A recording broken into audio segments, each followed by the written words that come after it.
En esta clase vamos a ver cuál es el impacto clínico de las resistencias de las enterobacterias que hemos visto hasta ahora y vamos a ver el informe clínico que nosotros hacemos de los antibióticos cuando realizamos una prueba de sensibilidad in vitro. Existen varias normas que interpretan estas pruebas de sensibilidad in vitro para dar un informe clínico. Nosotros, según nuestro Centro Nacional de Referencia, que es el Instituto Malbrán, utilizamos principalmente las normas del CDCI, que son las normas de Estados Unidos, y en algunos pocos casos utilizamos las normas del EUCAS, que son las normas europeas. El CDCI establece 5 categorías para la interpretación de las pruebas de sensibilidad in vitro, que es la categoría de susceptible dosis dependiente, que quiere decir que va a ser susceptible según en un determinado régimen de dosificación del antibiótico, intermedio, resistente y no susceptible se aplica a aquellos casos donde todavía no se han encontrado aislamientos resistentes. El EUCAS utiliza 3 categorías: susceptible, intermedio y resistente. Con respecto a los betalactámicos, en el año 2014 el CDCI dijo que la cefazolina en lugar de la cefalotina es mejor predictor de sensibilidad a cefalosporinas orales en infecciones urinarias no complicadas producidas por Escherichia coli, Klebsiella y Proteus mirabilis. Y en el año 2016 el CDCI retira los puntos de corte de cefalotina de la tabla de enterobacterias. Entonces hoy no podemos estar colocando un disco de cefalotina en el antibiograma de una enterobacteria porque no estamos avalados por el CDCI, no existe puntos de corte de cefalotina en las tablas del CDCI, por lo tanto no podemos informarla. Aquí tenemos las tablas del CDCI. En la tabla de arriba vemos la cefazolina con un punto de corte de sensibilidad mayor o igual a 15 y de resistencia menor o igual a 14. Y en la parte derecha vemos cómo nos dice que estos puntos se utilizan para infecciones urinarias no complicadas cuando usamos cefazolina, para Escherichia coli, Klebsiella pneumoniae y Proteus mirabilis. Y en la tabla de abajo vemos cómo esos mismos cortes de cefazolina pueden utilizarse para predecir la sensibilidad a las cefalosporinas orales en infecciones urinarias no complicadas debido a Escherichia coli, Klebsiella pneumoniae y Proteus mirabilis. En esta tabla vemos los puntos de corte de cefazolina, mayor o igual a 23 sensible, intermedio 20 a 22 y resistente menor o igual a 19, cuando son utilizadas en la terapia de infecciones distintas a infecciones urinarias no complicadas, debido a Escherichia coli, Klebsiella pneumoniae y Proteus mirabilis. Entonces, cuando tenemos una infección distinta de infecciones urinarias no complicadas y vamos a usar cefazolina parenteral intravenosa, los puntos de corte de sensibilidad es mayor o igual a 23 y resistente menor o igual a 19. Cuando vamos a usar cefazolina intravenosa en infecciones urinarias no complicadas o a partir de la cefazolina vamos a predecir las cefalosporinas orales en infecciones urinarias bajas no complicadas, los puntos de corte de cefazolina que vamos a utilizar son mayor o igual a 15 sensible, menor o igual a 14 resistente.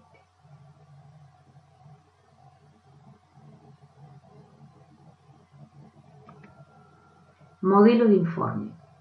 En infecciones por bacilos gram negativos, de origen hospitalario, de origen urinario, cuando se desconoce si es infección urinaria no complicada o no, informar según las situaciones descritas arriba.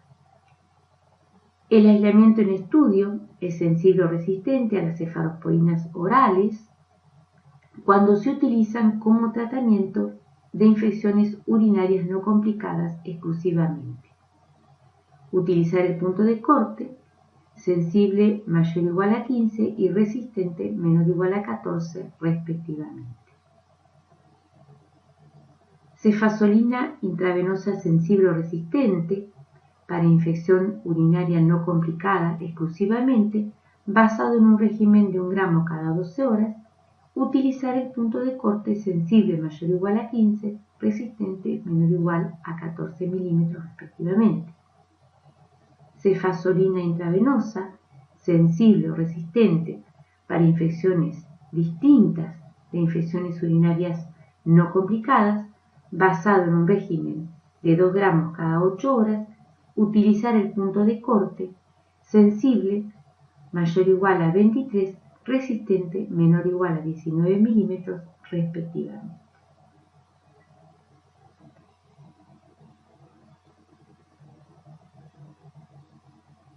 La gente del Servicio de Antimicrobianos del Marbrán realizó un trabajo cuyo objetivo era evaluar la cefazolina como predictor de sensibilidad a cefalosporinas orales en infecciones urinarias no complicadas y como predictor en Escherichia coli de resistencia a cefalosporinas de espectro extendido.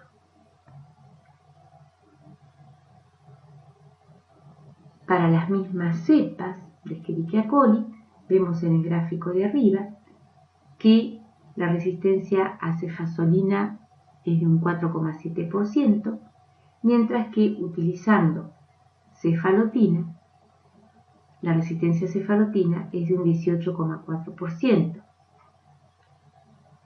Con esto concluyeron que el uso de cefazolina como predictor de sensibilidad a las cefalosporinas orales en Escherichia coli recupera en un 35,4% la sensibilidad a estas drogas y por lo tanto su uso como tratamiento de las infecciones urinarias no complicadas. Lo que queremos decir con esto es que cuando utilizábamos la cefalotina como predictor de sensibilidad a céfalos orales en las infecciones urinarias no complicadas, estábamos sobreestimando la resistencia.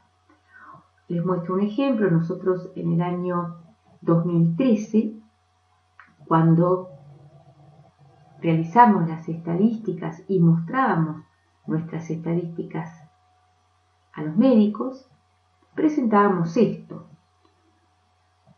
Nosotros realizamos la evaluación de la sensibilidad de Escherichia coli en pacientes ambulatorios, que es el gráfico de arriba, y también tomamos la población de embarazadas. Esto se debe a que nuestros pacientes ambulatorios son pacientes que tienen muchas comorbilidades, pacientes oncológicos, trasplantados, renales, diabéticos, con una diversidad de enfermedades. Al tomar la población embarazada, tomamos una población más virgen de esta patología y esperamos encontrar en esta población menores resistencias. Entonces, bueno, fíjense la altísima resistencia a ampicilina, a trimetoprima sulfa, céfalos de tercera alrededor de un 3%, y fíjense que la resistencia a cefalotina era de un 40%, 32% intermedio. Entonces, debido a esto, las cefalosporinas orales se habían sacado como uso en terapia empírica de infecciones urinarias. En verde están colocados los intermedios, porque ustedes saben que la categoría intermedia en una infección urinaria no complicada, presenta éxito terapéutico.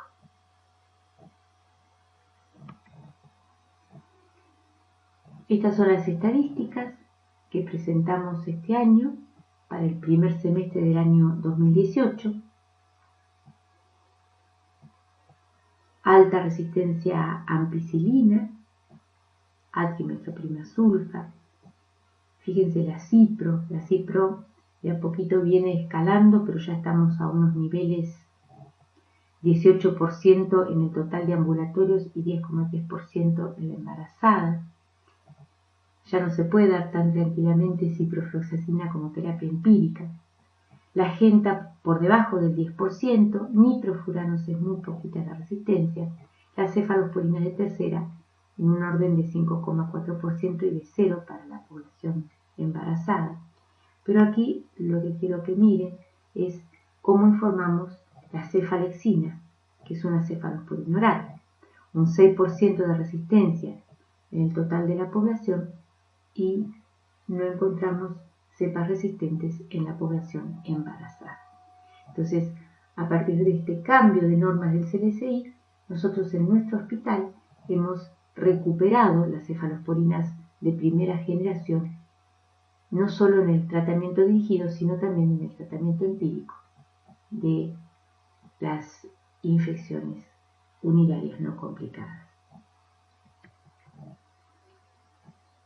Lo que mostré anteriormente era la realidad de nuestro hospital, pero existen otras realidades. Aquí vemos en el Hospital de Clínicas, en el año 2017, las resistencias para Escherichia coli, Klebsiella pneumoniae y Proteus mirabilis.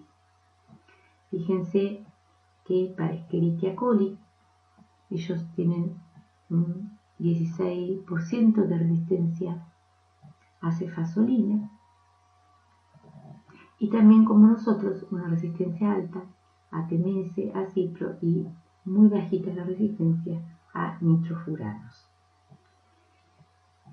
Es muy importante que cada laboratorio pueda presentar las estadísticas de su población que atiende a los médicos para que en base a ello puedan sacar conclusiones de cuáles son las terapias empíricas a utilizar sobre esa población.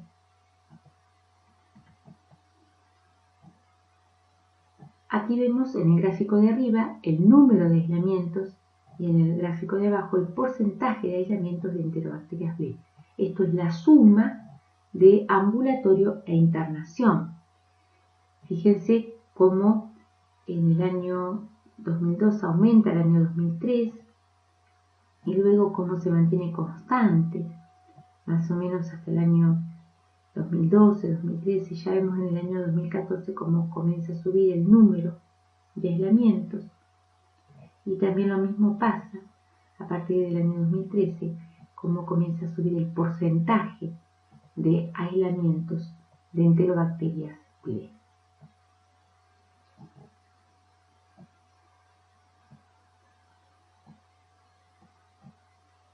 Aquí en el primer semestre del año 2018 vemos como una pequeña bajada, pero ya les voy a explicar un poquito más adelante, esto no significa que tengamos menos resistencia a cefalosporina de tercera generación, ya les voy a explicar por qué.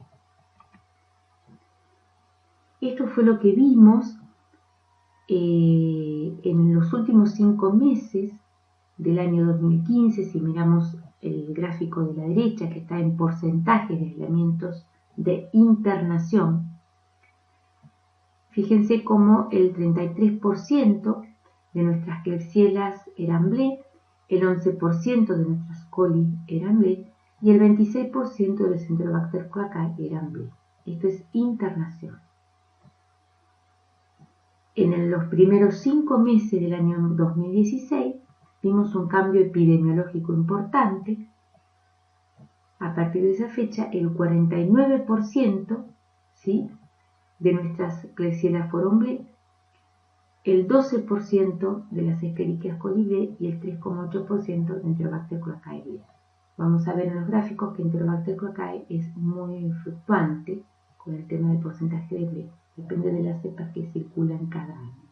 Pero a partir entonces del año 2016 vemos un cambio importante en el porcentaje de ble de Klebsiella pneumoniae. Y también vimos que aumentó el número y porcentaje de aislamientos de pacientes ambulatorios con Klebsiella ble. Aquí vemos el porcentaje de enterobacterias ble de internación. La línea celeste es el total de enterobacterias ble.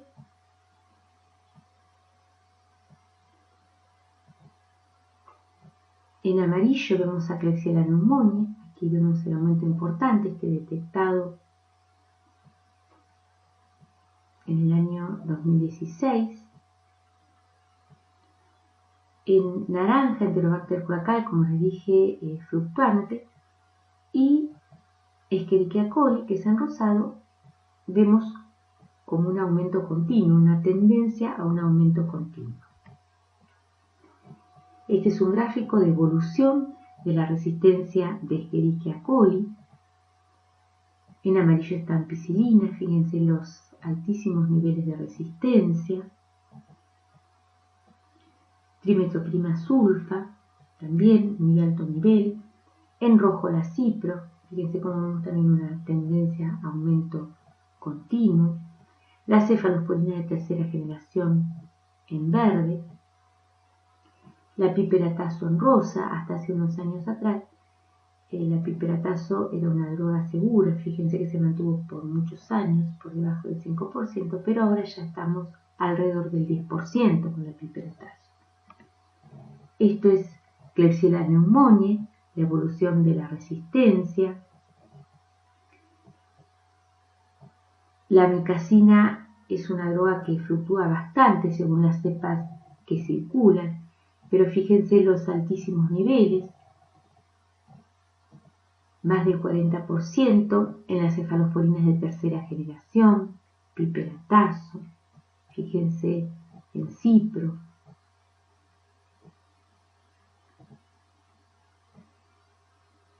Lo que les quería comentar, que esta caída relativa, digamos, en las céfalos de tercera del año 2017 al primer semestre del año 2018, no se debe a que hay menos resistencia a cefalosporinas de tercera generación.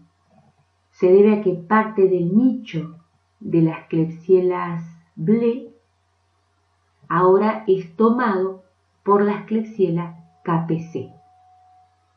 Es como que tenemos menos Klebsiellas ble porque tenemos más Klebsiella kpc. Esto es para que ustedes observen cuál es la resistencia que acompaña a Klebsiella y Escherichia coli ble.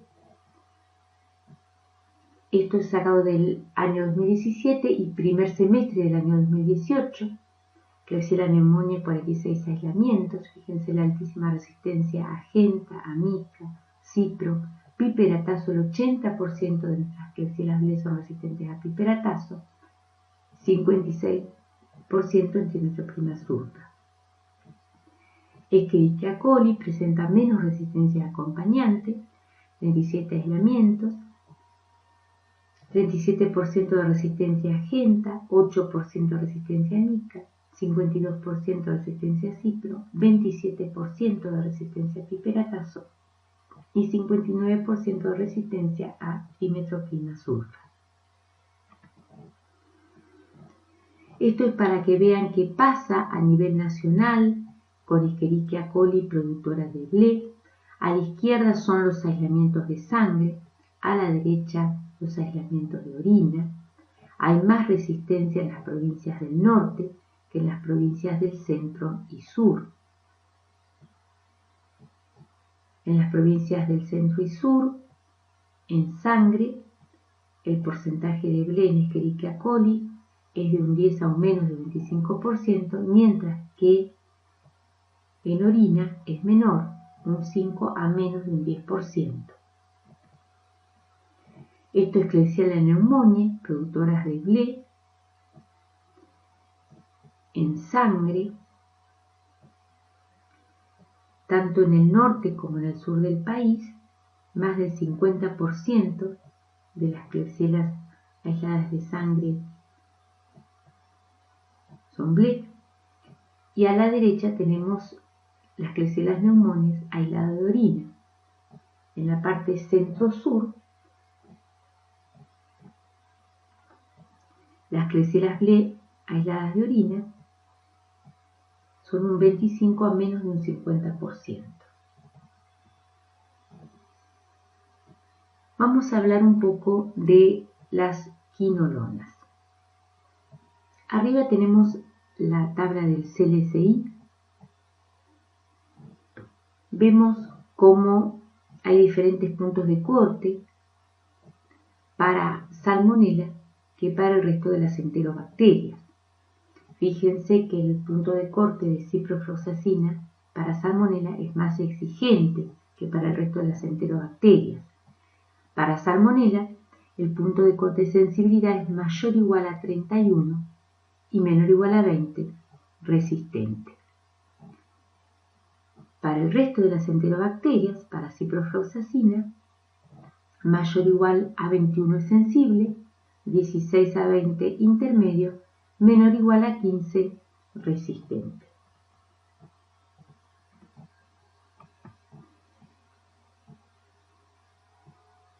Tenemos también abajo los puntos de corte de Leucas. Para el Leucas, sensible es mayor o igual a 26 y resistente menor o igual a 24. Con respecto a la SIN, para Salmonella, una SIN de sensibilidad es una SIN menor o igual a 0,12, de 0,25 a 1 es intermedio y mayor o igual a 2 resistente. Para el resto de las enterobacterias, una SIN de ciprofloxacina menor o igual a 1 es sensible, 2 intermedio, mayor o igual a 4 resistente. Para el Leucas, una SIN menor o igual a 0,25 es sensible y una SIN mayor a 0,5 es resistente. Como vimos en las clases anteriores, en bacilos gram negativos, una sola mutación confiere resistencia a ácido enalidíxico, pero no a las quinolonas floradas, aunque la SIN de las mismas se incrementa dentro del rango de la categoría de susceptibilidad. No obstante, en infecciones severas por bacilos gram negativos, estos valores de SIN pueden llevar a fracaso terapéutico, dado que no se alcanza el parámetro PKPD de área bajo la curva sobre SIN mayor a 100-120, que es lo que se debe cumplir en infecciones severas para que con las quinolonas haya éxito terapéutico. En la parte de arriba está lo que nos dice nuestro Centro Nacional de Referencia en el protocolo JUNE. Si uno prueba en una enterobacteria, no en Salmonella, cipro inalidíxico, si cipro es mayor o igual a 31 y el nalidíxico es mayor o igual a 21, estamos frente a un fenotipo salvaje, o sea, es sensible a cipro. Si cipro es menor o igual a 20 y el nalidíxico menor o igual a 20, hay una combinación de mecanismos de resistencia, la cepa es resistente. Pero, cuando tenemos un halo de cipro de 21 a 30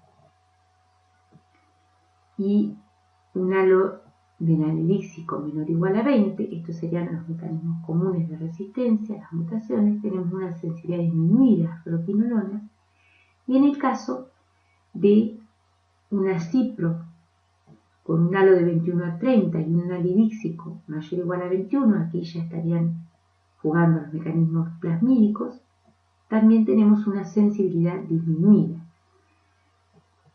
También nos dice nuestro Centro Nacional de Referencia que luego de haber probado perfloxacina durante más de un año, no se encontraron beneficios de su uso respecto a la combinación de ácido hialurónico y ciprofloxacina para la detección de los distintos mecanismos de resistencia a fluoroquinolona, por lo que se resuelve discontinuar el uso del disco de perfloxacina y continuar probando nalidíxico y cipro por disco o por SIM, según sea la metodología disponible.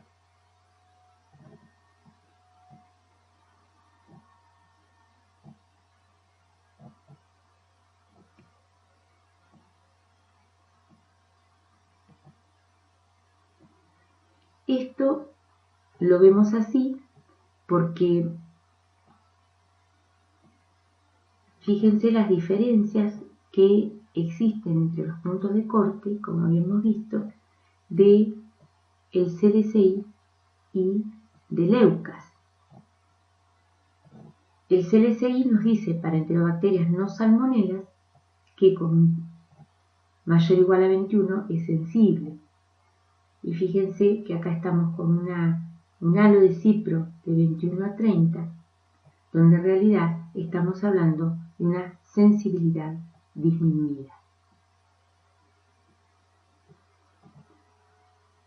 El EUCAS, con su punto de corte, es el que más se aproxima a una mejor categorización de estas cepas.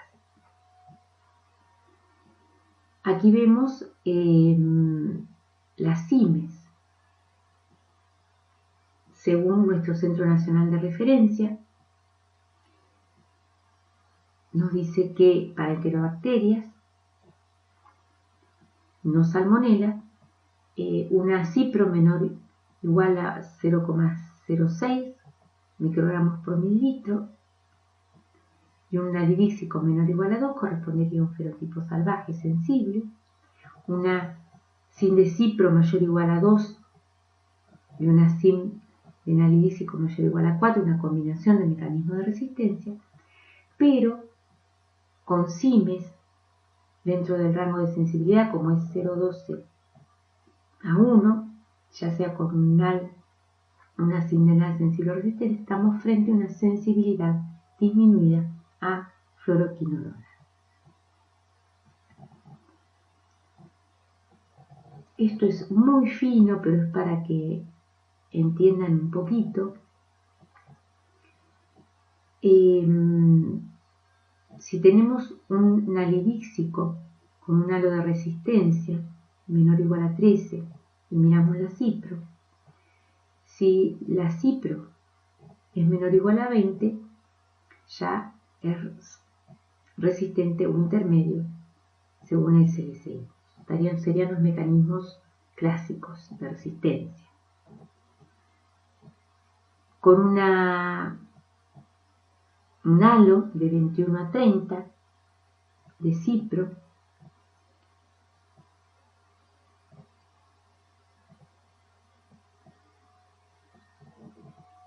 para enterobacterias comunes estaremos cayendo dentro de la categoría sensibilidad disminuida. Si tenemos un NAL intermedio con una cipro que nos caiga dentro de 21 a 30 milímetros, estamos dentro de la categoría sensibilidad disminuida, y con un halo menor de 20 dentro de la categoría resistente o intermedio, según sea el halo.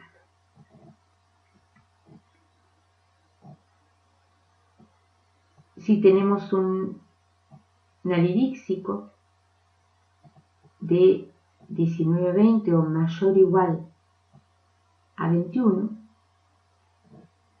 y el halo de cipro es menor o igual a 20, estamos dentro de la categoría de resistente o intermedio.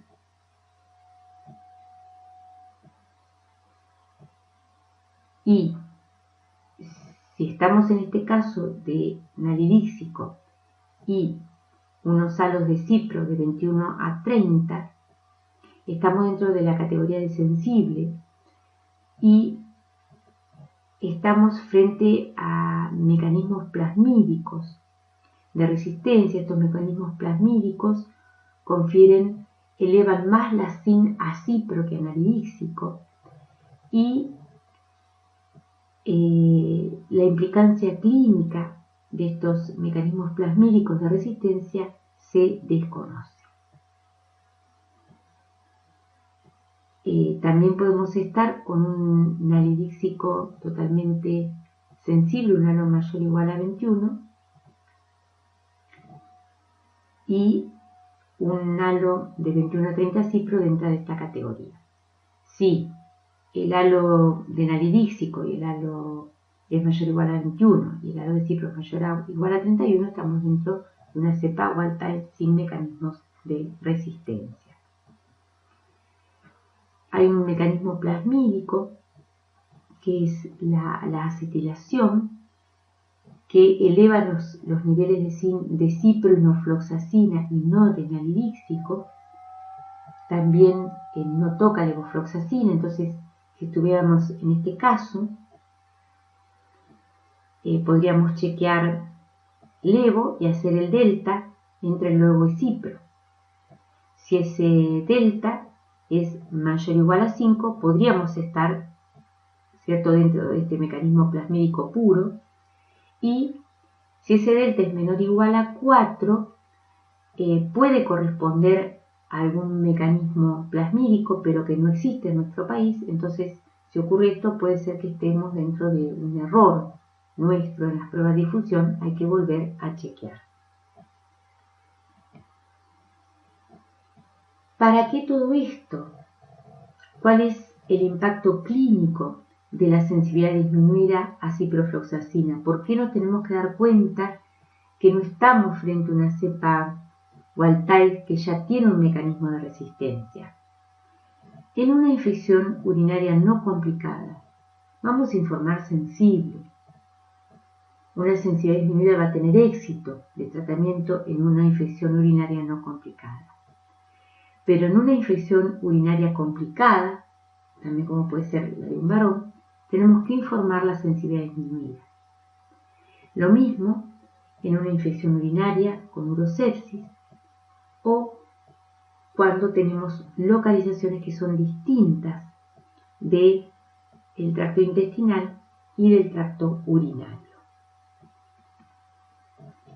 Y aquí vemos cómo ya para el año 2019 va a haber cambios en el CLCI con respecto a los puntos de corte de quinolonas. Fíjense ya cómo para el año 2019 cambian los valores de SIN de sensibilidad, se hacen más exigentes, se equiparan a los de Leucas, ¿sí? Fíjense que actualmente Leucat nos dice que menor o igual a 0,25 es sensible y mayor de 0,5 es resistente. El CLCI va a colocar una categoría de sensible, menor o igual a 0,25, 0,5 intermedio, mayor o igual a 1 resistente. Muchos trabajos hablan que las fallas terapéuticas con quinolona ocurren ya con SINes de 0,5 o más.